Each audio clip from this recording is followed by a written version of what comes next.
hallelujah इसोरा बाखनाय जाथों गिबियावनो इसोरखौ जोबनो गैयै हामबायनो आरो बे भिडिअखौ नायगिरि नोंथांमोन गासैनिसिमबो आंनि गोसो गोरबोनिफ्राय बयनिसिमबो जैमासि आसा खालामो नोंथांमोन गासैबो इसोरनि अननायाव मोजाङै दं होननानै आंबो मोजाङै दं इसोरनि अननायाव ख्रिस्ट'जों अनजाग्राफोर फैदिनि जोङो इसोरनि बोसोनखौ जोङो नायनि फिलिपिनि 4:4 बेयाव बुंदों फोरबोजों खौसेयाव थानानै लगारबो रंजादो आङो होनबावो रंजादो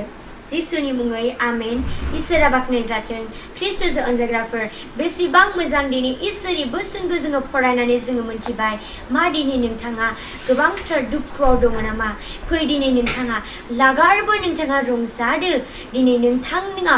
इसोरनि मुङाव अराय सम नोंथाङा लागारबो नोंथाङा रंजादो बेखौनो बुंनानै फोजोबबाय जिसुनि मुङै आमेन नोंथांमोन गासैखौबो इसोरा बोर होथों आरो बे समसिम बाबाय